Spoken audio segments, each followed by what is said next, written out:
I guess I'm Chris Davenport.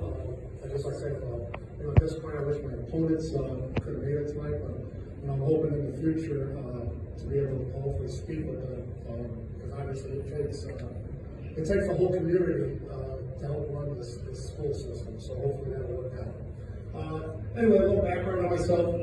I'm married to my wife Nicole. We have two sons. 2019 Whiting graduate, and then current junior in the school.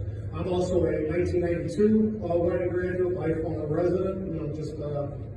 Just hit 30 years from that graduation mark.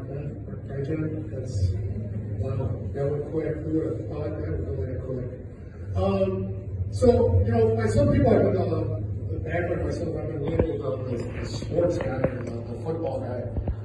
Like that's a bad thing, and that's been my way of kind of giving back to the community. When I was younger, my kids were younger, I helped out with the Whiting Little League.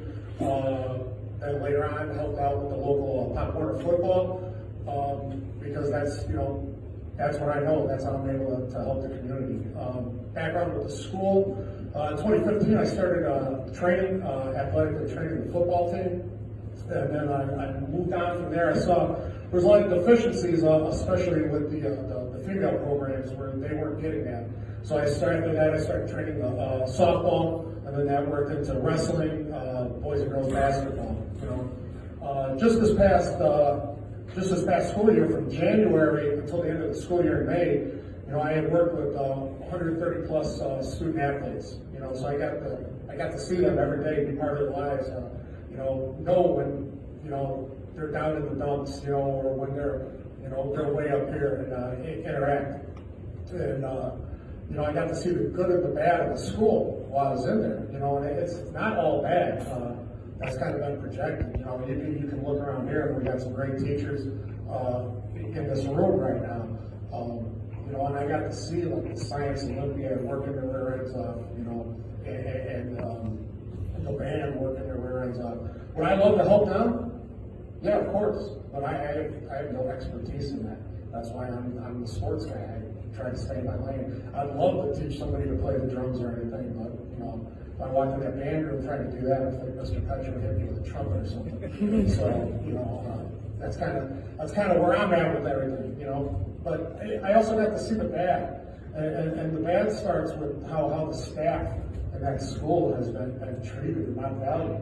And that's why I'm running, because I want to advocate for those people, because these kids rely on those awesome teachers. I'm looking at one right there.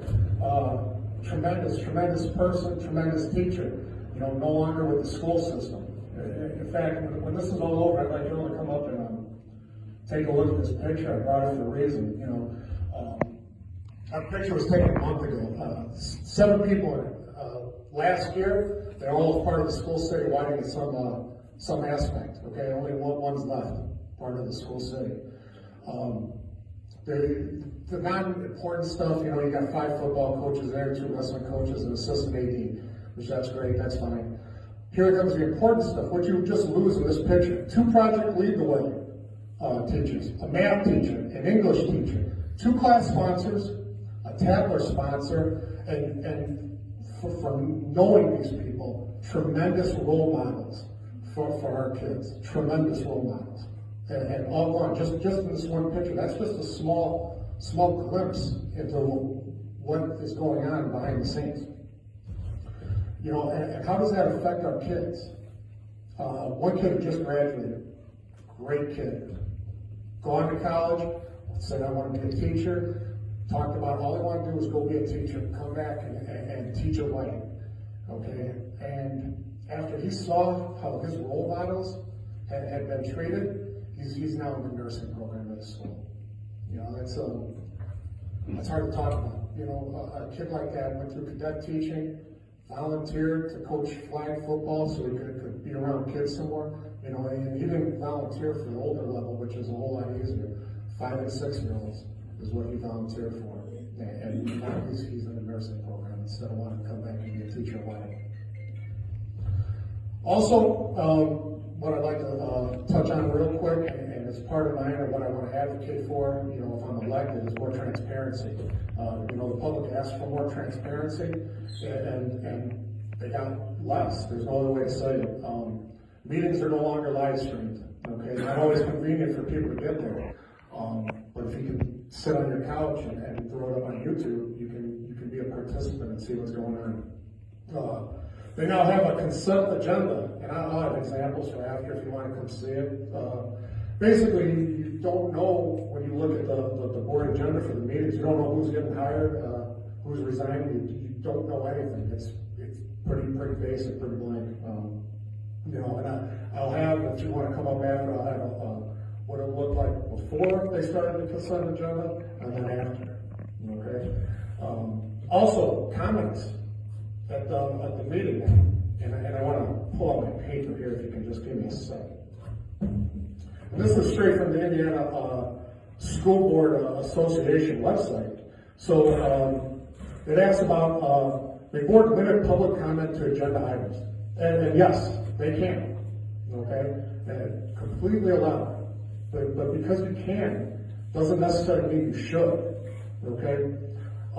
Because it also says here on the Indiana School Board Association website, alternatively, a board could allow public comment on any topic, but first allow comments on agenda items and then allow comments on any other topic. So they have chosen to silence the community when they don't have to. That's a choice that has been made. That's all. Turn it back over to you, Walter.